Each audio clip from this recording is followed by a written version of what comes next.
우리는 대웅전 최종화 영웅에서 성웅으로 노량해전에 대한 이야기를 살펴본 적이 있습니다. 실제 노량해전은 밤 12시 즉 자정 무렵부터 해서 새벽을 거쳐 정오 무렵까지 일어났던 전투로서 밤에 일어난 전투입니다. 근데 전투 중에 북서풍이 불면서 불화살을 날려라! 라고서 뻥! 화공을 하기도 했었고요. 실제 근접 전투로서 굉장히 격렬했던 임진왜란 최대 규모의 전투였습니다. 배와 배가 가까이 붙어서 육탄전이 벌어졌던 그 찰나 일본 병사가 쐈던 빵! 조총소리와 함께 화면이 어두워지고 북소리가 들렸죠. 뚱, 뚱, 뚱, 뚱, 뚱. 전투는 한참 진행 중인데 뚱, 뚱, 뚱. 근데 이순신 장군께서는 쓰러지셨고 싸움이 급하니 나의 죽음을 알리지 말라 라는 말씀을 남기시고 끝내 전사하셨습니다. 그리고 우리는 대웅전 마지막에 이런 이야기를 제가 들려드렸습니다. 한 놈의 적도 돌려보낼 수 없다. 저들의 후손이 우리의 후손을 업신여기게서는 안 된다. 우리는 이렇게 대웅전 임진왜란 편을 마무리했습니다. 두둥! Great Korea 대웅전 임진왜란 에필로그 웅쌤의 외할아버지 지금부터 시작해보겠습니다. 제가 옷을 샀어요. 근데 제가 옷을 이렇게 막 패션에 관심이 있는 게 전혀 아니잖아. 그래서 어떤 친구가 이제 Q&A 글을 남기면서 선생님 왜 맨날 셔츠만 입으세요? 왜 맨날 똑같은 것만 입으세요? 이렇게 해준 친구도 있는데 관심 가져서 정말 고마운데 내가 진짜 패션에 관심이 1도 없습니다. 늘 있던 것만 입어서. 근데 이게 제가 인스타그램이었나 뭘 하다가 광고가 떴는데 이게 뒤에가 이렇게 좀 예쁘지 않습니까? 나는 그렇다고 생각했거든요. 왜냐면 이게 약간 서울 코리아 써있고 이렇게 있는 거. 뒷광고 아닙니다. 협찬 아닙니다. 그냥 내 돈 내산이고 그냥 내가 광고 보고 들어간 거야. 찾아간 게 아니고. 그래서 요거를 짜잔 하고 입고 나왔다. 그리고 대웅전이 얼마 전에 마무리가 됐습니다. 그러면서 웅쌤의 외할아버지에 대한 얘기 볼 건데 여기서 제가 뭔가 사진 한 장 띄워드릴까요? 짜잔! 태극기입니다. 이 태극기가 도대체 어디서 나온 태극기인지 뭔가 빛이 발해 있죠. 뭔가 좀 이렇게 오래된 것 같죠. 요 이야기를 지금부터 시작해 보도록 할게요. 대웅전 정말 많은 분들이 사랑해 주신 덕분에 제가 무사히 마무리할 수 있었습니다. 장장 한 2개월 정도 5월 중순에서 말 무렵부터 시작해서 이제 7월 말까지 했으니까 거의 한 2개월이 조금 넘는 기간 동안에 총 20강을 완강했습니다. 실제 제가 원래 강의 계획서를 쓸 때는 30분씩 12강으로 하기로 했는데 무려 1시간씩 20개의 강의를 찍었어요. 물론 선생님 20개 아닌데요? 18화가 마지막이잖아요. 그러니까 중간에 캐스트 해서 총 20편을 찍었습니다. 어쨌든 이렇게 해서 많은 분들께서 도와준 덕분에 제가 잘 마무리할 수 있었다. 진심으로 감사드립니다. 그리고 이 임진왜란 이순신 장군에 대한 이제 에필로그잖아요. 그죠? 못다한 이야기. 그래서 이 이야기를 지금부터 할 건데 당시 조선으로 다시 한번 들어가 볼게요. 이순신 장군께서 살아계셨던 그 당시 조선인 성리학과 예학의 나라입니다. 그럼 성리학과 예학이 뭐냐면 그냥 성리학은 여러분이 다 들어봤을 거고 여기서 말하는 예학은 족보를 굉장히 중히 여기는 겁니다. 나중에 이제 보학이라고도 하는데 예학, 보학, 가문을 굉장히 중시하고 족보를 굉장히 중시해서 우리의 조상은 누구일세? 자네 조상은 누구인가? 자네는 무슨 가문의 무슨 파 몇 대 손인가? 자네는 누구의 이런 걸 굉장히 중요시했거든요.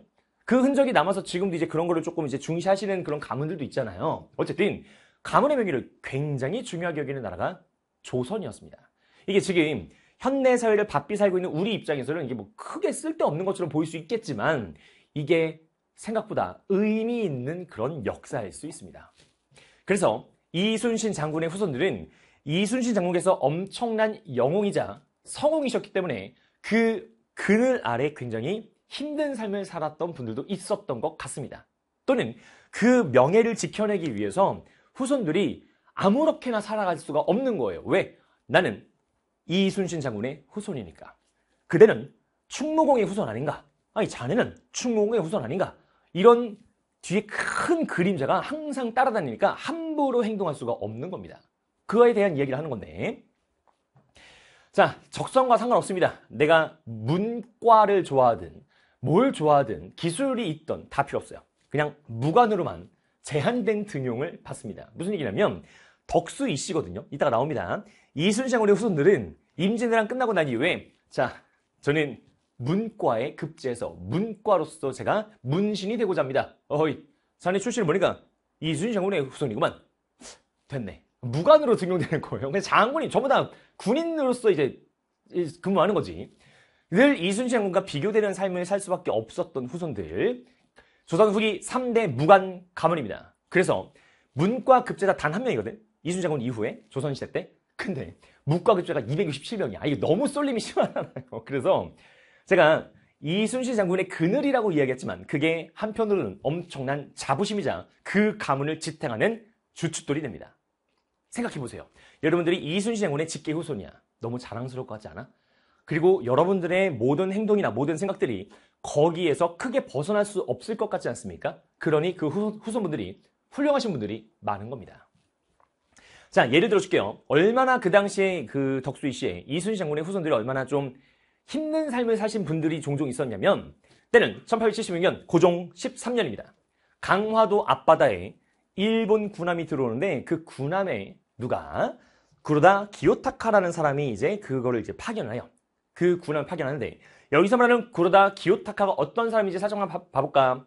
이렇게 생겼어. 실제 이제 AI님이 그린 거야. 근데 이게 뭔가 이제 별로 썩히 마음에 들지 않는 그런 일본 제국주의의 그 상징인 그 군복을 입고 있죠. 어쨌든 자, 구로다 기요타카가 일본 제국의 제2대 내각 총리 대신입니다. 꽤나 높은 사람이죠. 그리고 운요 사건을 빌미로 강화도 조약 체결을 강요했던 장본인이기도 합니다. 그러니 조선 침략의 원흉이라고 불러도 되지 않을까? 나는 한국 사람이고 여기는 한국이고 나는 한국사를 가르치고 있는 거니까 지금. 그러니까 조선 침략에 앞장섰던 사람인데 이 사람이 가토기요마사의 8세 손이라고 합니다. 그러니까 그렇게 이제 추정을 해요. 그렇다고 합니다. 선생님 구로다인데요? 그럼 구로다 나가마사 아니에요? 찾아보니까 가토기요마사더라고. 근데 이게 아까 봤던 1876년 강화도 조약이 체결됐던 그 해에 이렇게 일화가 있어가지고 그 기록을 가지고 제가 이제 소개를 드리는 겁니다. 자, 이렇게 이제 운요를 보내고 와가지고 발부슈 뻥 강화도를 막 초토화시키는 그 무렵이야. 근데 아직 강화도 조약을 체결하긴 전이고요. 일본의 군함이 자꾸 와서 무력 시위하던 그 무렵. 자, 고종 황제가 있습니다. 고종 왕이 있습니다. 제가 미스터 천시에서 고종을 이렇게 그렸는데 실제 그 당시 고종은 나이가 굉장히 어렸어요. 1863년에 12살이었으니까 1876년이면은 아무튼 계산해보세요. 저 문과입니다. 근데 실질적으로 고종이 이제 왕을 하고 있었지만 대원군의 힘이 되게 셌거든. 아버지잖아요. 이 흥선 대원군에게 누가 여기 있는 이문영이라는 사람이 찾아갑니다. 자, 충무공의 종손이에요. 8세 손인데 즉 이순신 장군의 8세 손 이문영이 뭐 하다가 가요. 근데 이 이문영에 대한 기록이 생김새가 볼품없고 기계가 시원치 않았네 라는 기록이 있다고 합니다. 실제로 이순신 장군께서는 기골이 장대하고 큰 칼 허리에 차고 막 이랬잖아. 근데 그 자손들이 모두가 다 그렇진 않을 거 아닙니까? 그 많은 자손들 중에 여기 있는 이문영이라는 분이 이런 기록이 있는데 이 사람이 누구를 찾아갔다? 마침 그 운요가 왔다 갔다 하고 일본의 압박이 심했던 그때 대원군을 찾아갑니다. 그냥 인사하러 가는 거예요. 이게 찾아뵀어요. 찾아뵈서 얘기를 하는데 여기서 이제 대원군이 얘기하죠. 자네는 충무공의 후손이지 않는가?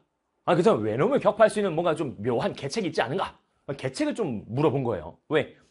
뒤에 이순신 장군이 있으니까 외놈들이 쳐들어오니까 이 이순신 장군이 23전 23승 하지 않았습니까?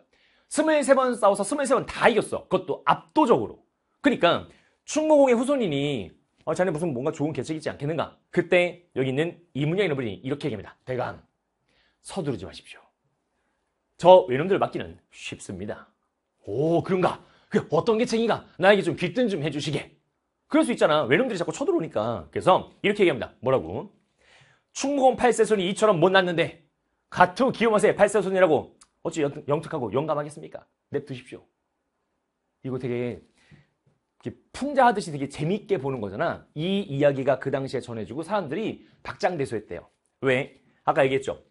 그 용모가 좀 볼품이 없고 뭐 기계가 이러이랬다. 그래서 실제로 이순신 장군과 비교되니까 그러니까 일반적인 사람조차도 굉장히 볼품없어 보이게끔 되고 그러한 기대감 속에서 그냥 이렇게 이야기를 하면서 그냥 우스갯소리로 이렇게 털어낼 정도로 굉장히 좀 힘드신 분들도 있었다는 거야. 그만큼 이순신 장군의 엄청난 그 승리와 그 명예가 후손들 입장에서는 부담이자 자랑이자 뭐 이런 것들을 이제 작용했다는 걸 지금 말씀드리는 겁니다.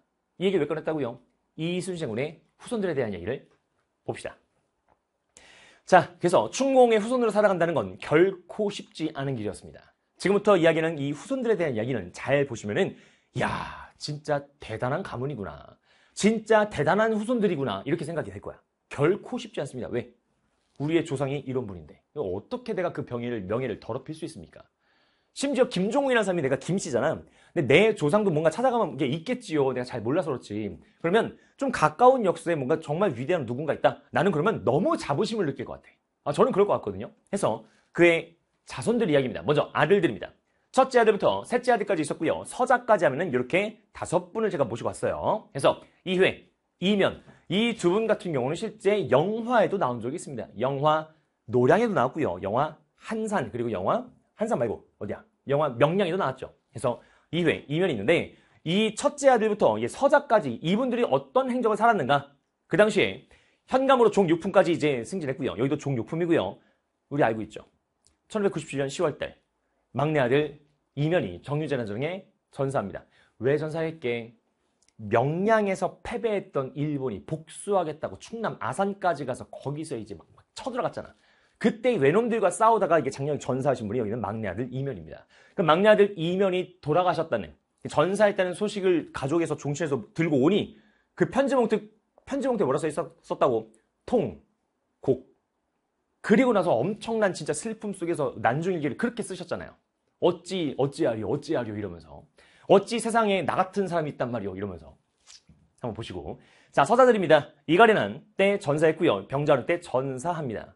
직계 이제 아들들인데 꼭 아들들만 얘기하는 게 아닙니다. 실제로 조선시대 때는 무관급제자가 굉장히 많았잖아. 그지? 문관 말고. 그 무관급제자가 있고 조선이 망하는 무렵에 이제 대한제국이 되고 그리고 일제강점기를 들어가는 과정에서 이순신 장군의 후손들의 업적들, 행적들을 우리가 좀 쫓아가 보겠습니다. 갑시다.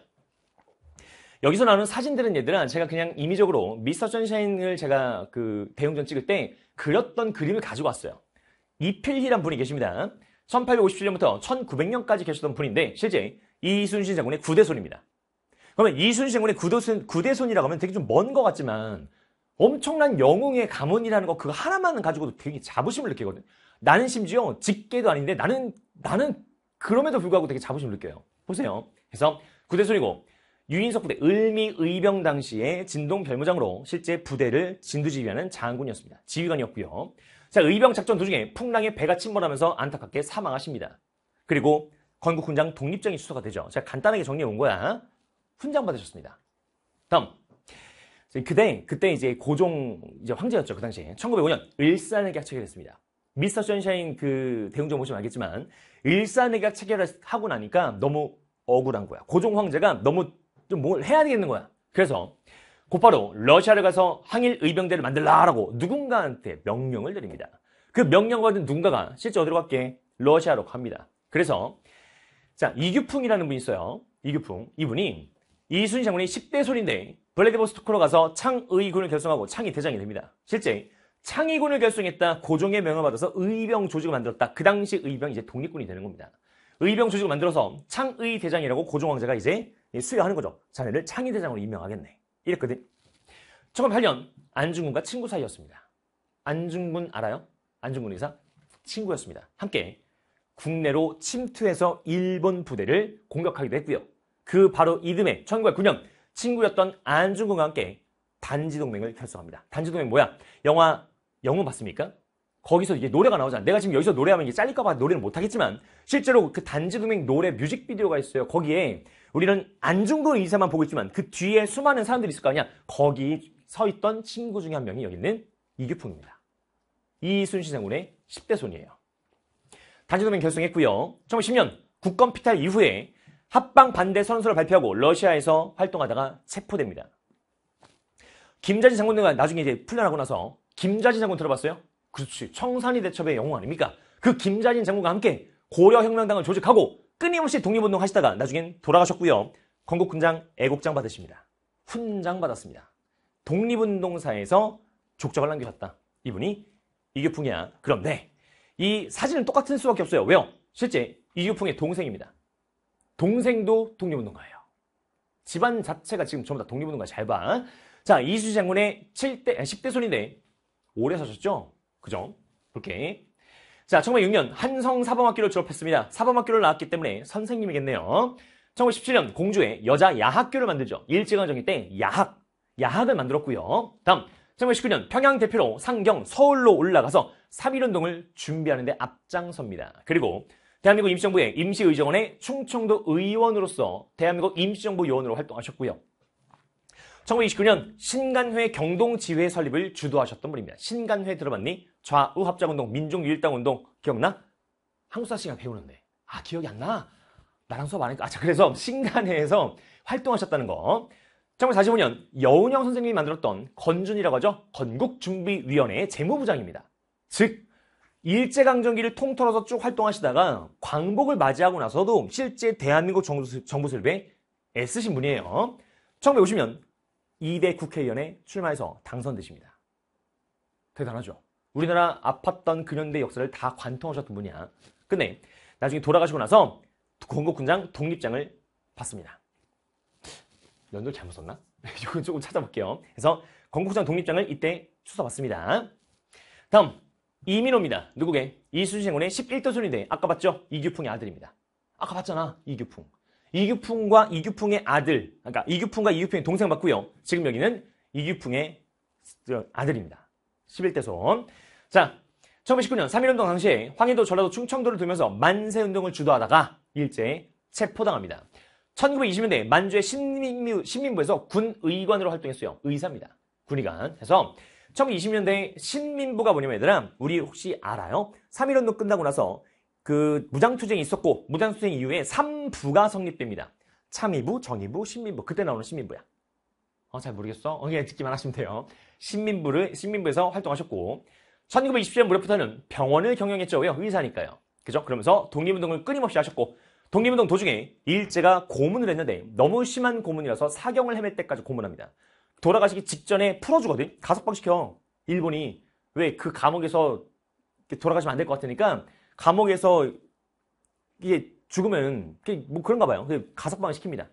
나오자마자 돌아가셨어요. 네. 해서 나중에 건국훈장 애족장 받으십니다.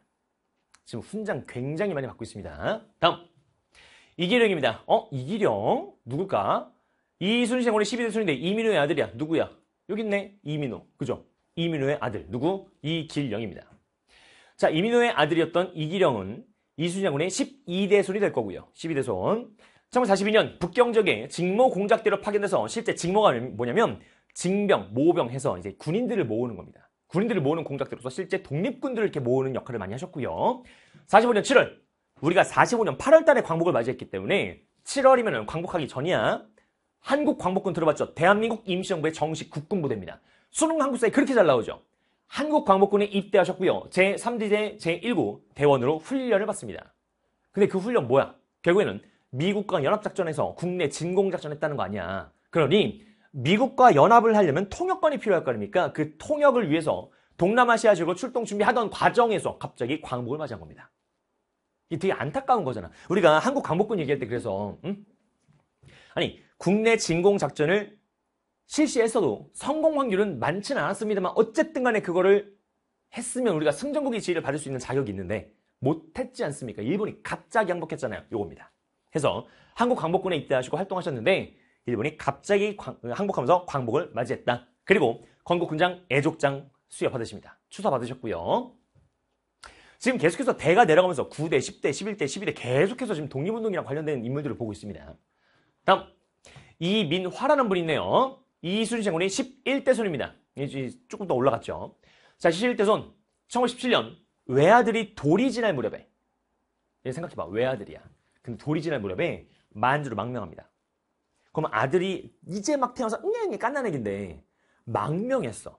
망명하면서 어머니한테 뭔가를 이야기합니다. 뭐라고 얘기했을까? 어머니, 충무공 할아버지의 자손으로서 아무도 외놈과 싸우는 이가 없으니 내가 그 일을 하겠습니다. 하고 어머니께 말씀드리고 작별 인사를 구하고 이제 망명한 거야. 만주로.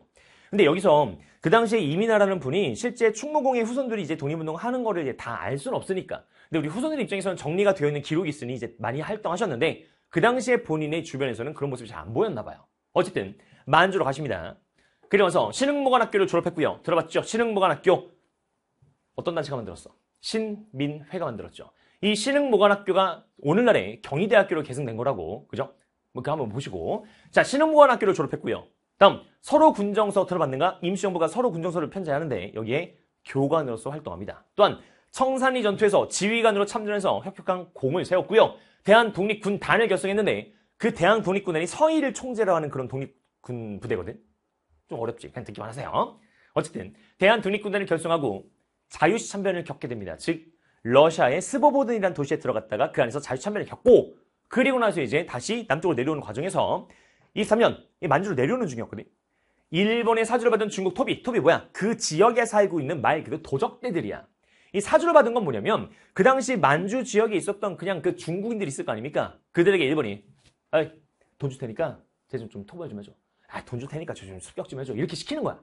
그러니까 그런 이제 중국 토비와 교전 중에 전사하십니다.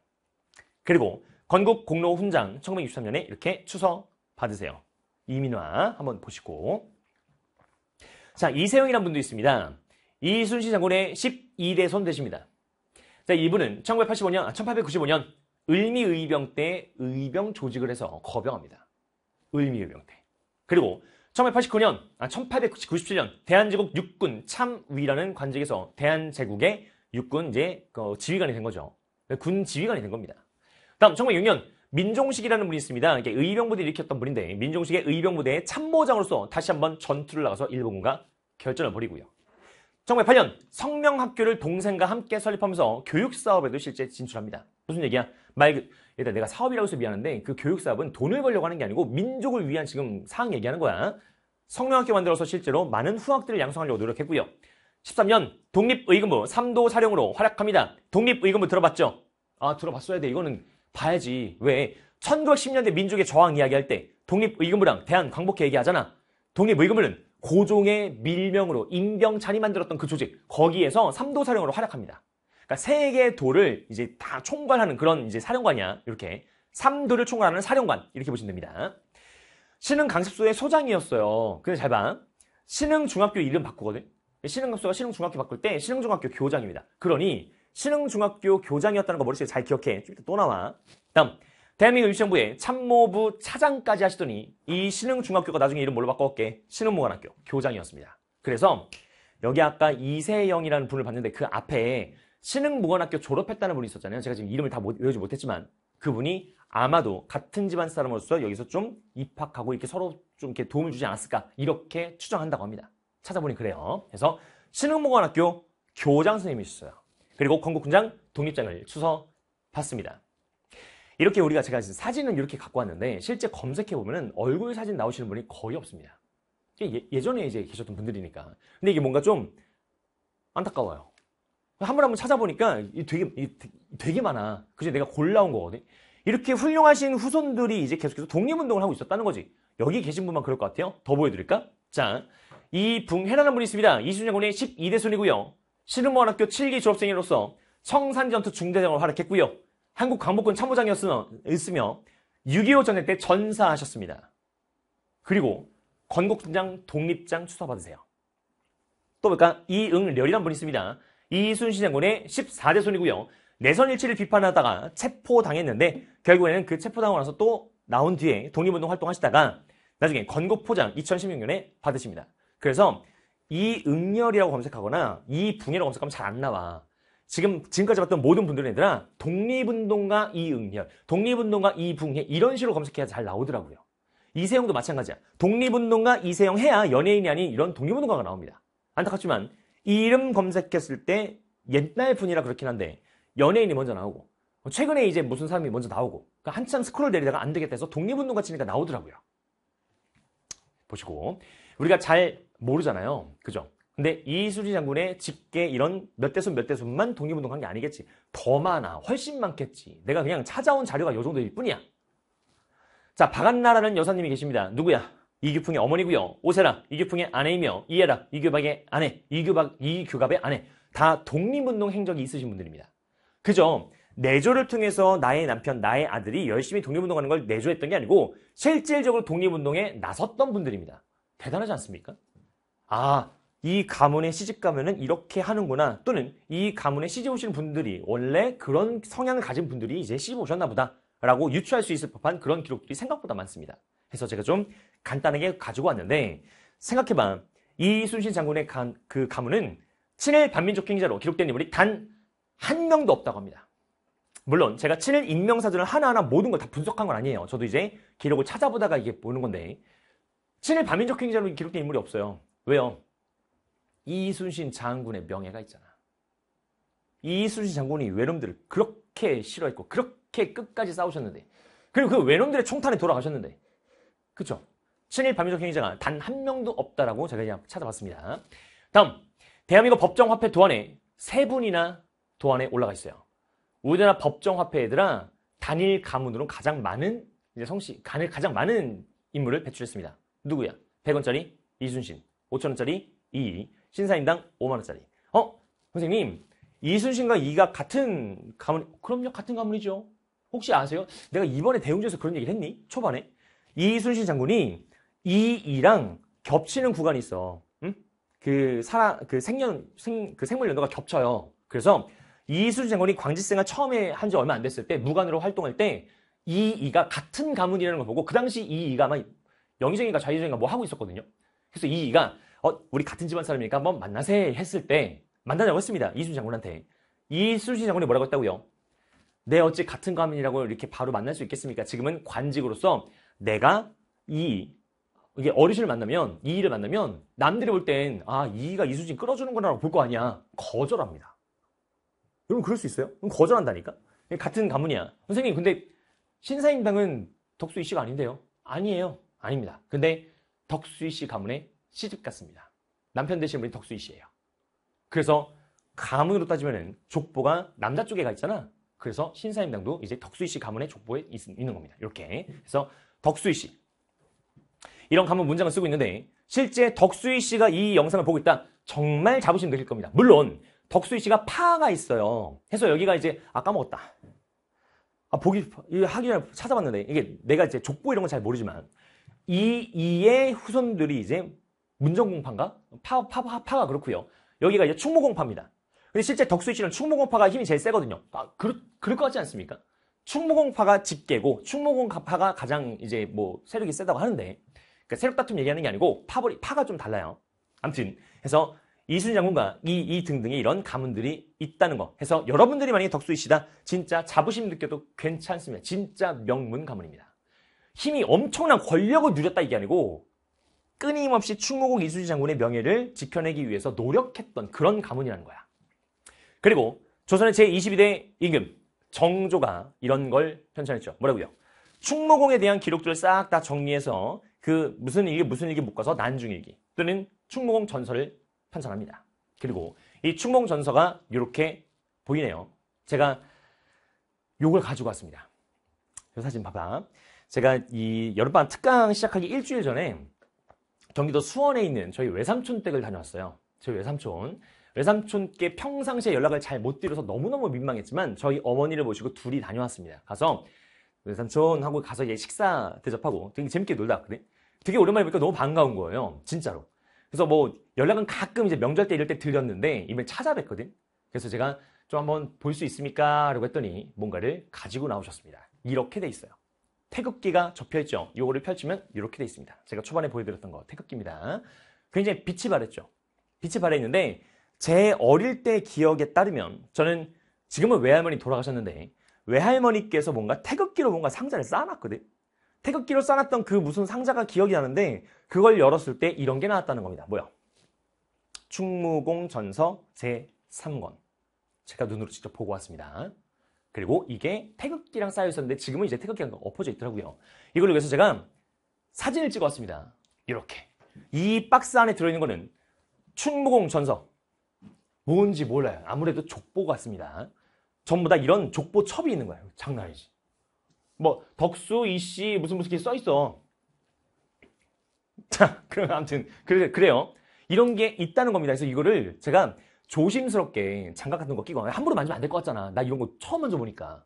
어릴 때 봤던 기억만 있지 실제 만진 거는 내 기억이 처음이거든요. 어릴 때 만져봤겠죠. 기억만 있어요. 요거를 살짝 열어보면 다음과 같습니다. 이충모공전서 권지삼목 해서 이렇게 쭉 나오죠. 쭉 이렇게 나오거든. 넘겨보잖아. 그럼 이렇게 뭔가 이렇게 돼 있어요. 근데 이게 펼치면 얘들아 그 옛날 종이 냄새도 나고요. 굉장히 조심스럽습니다. 그렇거든. 바로 옆에 이게 족보로 보여요. 족보 같은데 이거 너무 관리가 안 돼가지고 너무 옛날 어르신들이라서 이게 중요한 건지도 모르고 뭐 그냥 가지고 계셨던 것 같아. 지금 우리 외삼촌께서도 외할머니가 가지고 있었던 그걸 그대로 그냥 가지고 계시더라고 진짜로. 그래서 뭐 이렇게 따로 뭘 안 하셨어요. 나 뭘 한 줄 알았거든. 이렇게 뭔가 족보 같은 게 나와 있고요. 뭐라 써 있습니다. 이게 넘겨보잖아. 이게 지금 다 뭔가 습하고 젖고 이래서 다 이렇게 좀 간당간당해. 좀 그런 거야. 그래서 제가 장갑을 끼겠습니다.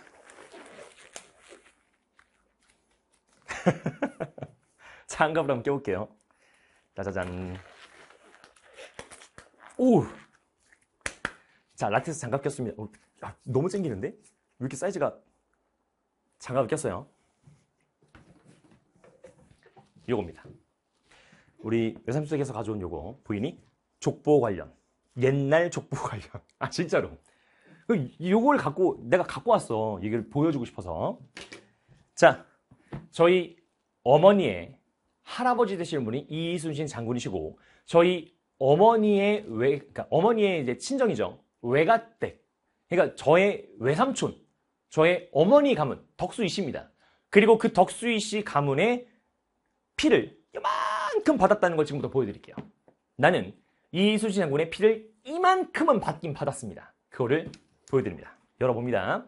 잘 보일지 모르겠지만 와, 이 냄새가 있어요.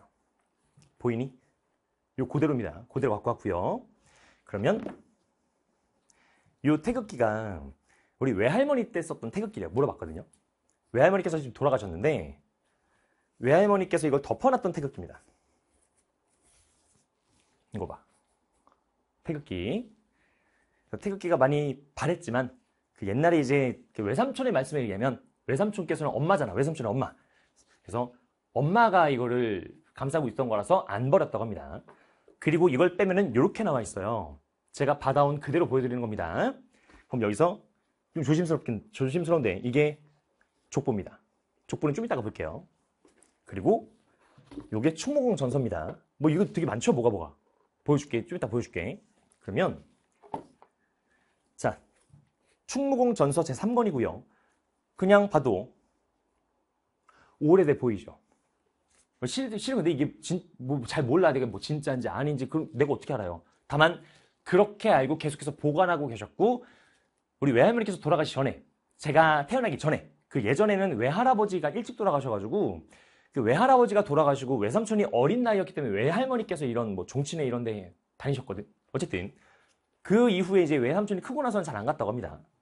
그럼 여기 안에 들어가잖아. 보잖아. 그러면 좀 조심스러운데. 이거 카메라가 이렇게 있으니까 내가 뭐 할 수가 없네. 이렇게 돼 있습니다. 전부 다. 좀 무서워. 옛날 책 냄새 납니다. 그 옛날 책 냄새. 이렇게 뭐 읽어주세요 하면은 제가 지금은 할 수 없습니다. 제가 대학생 때는 이런 강독 같은 거 많이 했는데 지금 할 수 없고요. 이렇게 요게 한 건 있어요. 충무전서. 다음 아까 살짝 봤던 족보를 보겠습니다. 이거는 상태가 너무 안 좋아. 족보 같거든. 근데 너무 안 좋습니다. 그래서 이렇게 한 장을 넘기면 이래. 보여? 이게 되게 이게 뭔가 찢어질 것 같아요. 그래서 잘 못 넘기겠어. 그래서 그 사진 찍을 때도 이게 뭉탱이로 이렇게 넘긴 거거든. 굉장히 뭐가 많죠. 한문으로. 이게 외삼촌 말씀으로는 족보인 것 같다고 합니다. 근데 정확하게 뭐 외삼촌도 이제 한문을 가지고 이렇게 열심히 읽으시거나 그러지 않으니까 뭐가 많죠. 읽을 수 있는 글자가 있는지 보고 있었어요. 이 뒤에 되게 많습니다. 뒤로 가면 얘들아 뭐 이런 것도 있어. 이게 뭔지 몰라. 뭐 쪽지 같은 것도 있고요. 있는 그대로 가지고 있습니다. 그냥 족보인 것 같아요. 그래서 이런 게 있다. 또 이게 족보를 이렇게 들고 다니는 게 첩이라고 한대. 그런 게 있는데 잘 봐. 내가 이 두루마리 휴지인 줄 알았거든. 진짜로. 근데 이거를 조심스럽게 펼쳐볼게요. 허락을 득하고 가져왔습니다. 허락 받았습니다. 이렇게 열면은 보여? 이제 이게 펼쳐지면서 족보야. 이건 족보야. 족보가 계속 열려요. 조심스러워. 전부 다. 이 보여? 이게 전부 다 족보입니다. 이렇게. 그래서 충무공파에 대한 덕수이 씨의 족보가 이렇게 있다. 또 보여줄까? 나 여기 너무 신기했는데. 보이니? 보여요? 자, 요것도 족보 첩이랍니다. 이것도 지금 거의 막 되게 상태가 안 좋아. 펼치면은 이렇게 돼 있는 거예요. 이렇게. 신기하지? 좀 조심스럽죠?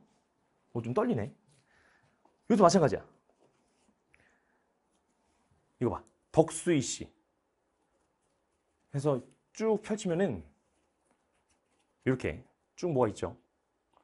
전부 다 족보랑 이거를 들고 다녔었대. 옛날에는 얘들아, 아까 얘기했잖아. 예학이 발달했다, 보학이 발달했다. 이런 거를 들고 다니면서 이제 내가 누구의 자손이었더라. 이런 걸 펼쳐봤다는 거예요. 이게 다 손으로 쓴 겁니다, 지금. 봐봐, 한번 번지고 막 이렇게 돼 있잖아.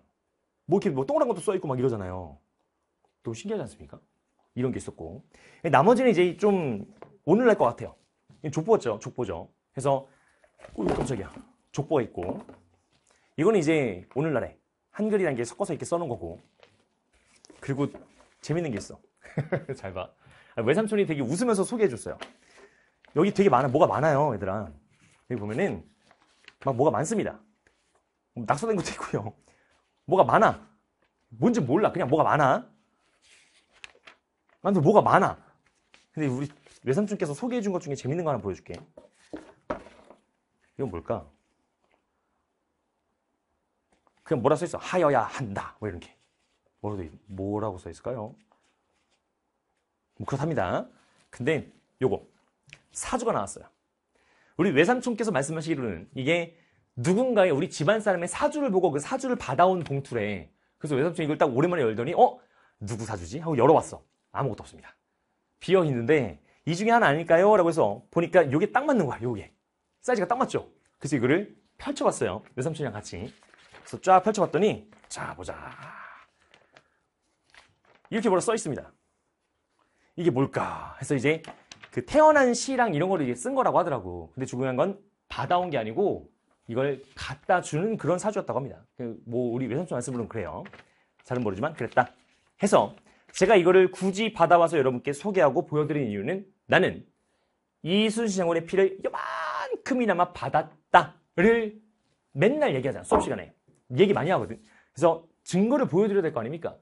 쟤 또 허풍 뻔구나. 쟤 말로만 저러는구나. 그럼 어떡해. 진짜 있는 그대로 보여드리기 위해서 가지고 왔고 빌려왔습니다. 다시 반납할 거예요. 근데 반납할 때 제가 외삼촌께 그런 말씀 드렸습니다. 이거 벗을게요, 이제. 외삼촌께 그런 말씀 드렸는데 이거 보관을 이렇게 하면 자꾸 이게 요즘에 날씨도 덥고 습해가지고 이게 좀 안 될 것 같습니다. 그러니까 제가 빌려갔다가 보내드릴 때 다시 제가 찾아뵐 거거든요. 여름방학 끝나고. 찾아뵐 때 그때는 제가 그 박스나 이런 거 좀 잘 해가지고 인터넷 검색해보니까 뭐 그런 게 있더라고요. 그래서 그걸로 제가 잘 모시고 갖다 드리겠습니다. 했더니 되게 좋아하셨습니다. 그래서 어쨌든 이순신 장군의 자손이 우리 어머니가 되시고 우리 어머니의 아들인 김종웅은 외가 쪽 할아버지. 그래서 저희가 제목을 뭐라고 했다고요? 이순신 장군의 그러니까 저의 외할아버지라고 얘기한 겁니다. 오케이? 이렇게 한번 보시고. 자, 다시 한번 봅니다. 이순신 장군께서는 한 놈의 적도 살려보내지 말라. 그럴 수 없다. 저들의 후손이 우리의 후손을 업신여기게 해서는 안 된다고 했습니다. 자, 제가 자랑하려고 이 영상을 찍은 게 아니에요. 대웅전을 마무리하면서 이 영상 그리고 대웅전을 보신 모든 분들이 우리는 이미 그런 조상의 후손입니다. 모두가 이순신 장군의 후손이라고 볼 수 있습니다. 이게 독립운동가의 집안인지 아닌지를 우리가 찾아보는 거는 어쩌면 조금 무모할 수도 있습니다. 지금 현대사를 살면서 그게 의미가 없을 수도 있는데 어쨌든 우리는 나라를 지키기 위해서 고군분투하셨고 끝까지 싸우다가 돌아가신 수많은 분들의 목숨 위에 땅을 밟고 있습니다. 제가 수업 시간에 늘 그런 얘기하지만 결코 쉬운 일이 아닙니다. 우리 가족이 희생당하는 걸 감안하고 끝까지 총을 들고 전사하셨고요. 내 목숨을 바쳤을 때 남아있는 내 가족들을 생각 안 하셨겠냐고. 그런 마음가짐을 가지고 끝까지 싸우신 분들이 계셨기에 우리는 지금 우리 말을 쓰고 있고요. 그런 분들 덕분에 우리는 지금 태극기를 들고 있고요. 그런 분들 덕분에 우리는 대한민국이라는 국호를 쓰면서 그런 분들 덕분에 우리는 우리의 역사를 배우고 있습니다. 가까운 역사가 부끄럽습니다. 가까운 역사가 좀 슬프고 너무 아파요. 하지만 그 역사마저도 우리의 소중한 역사입니다. 부디 이 캐스트를 여기까지 봤다면 또는 대웅전을 보셨다면 함께 이 역사를 지키기 위해서 노력하셨던 모든 분들께 감사한 마음을 전하면서 앞으로는 우리가 대한민국의 이순신이 되기를 진심으로 응원합니다. 지금까지 메가스터디 김종희였습니다. 고맙습니다. 그런데 잠깐! 다음 대웅전을 궁금해하시는 것 같아서 뭐 하나 보여드릴까요? 다음 대웅전은 다음과 같습니다.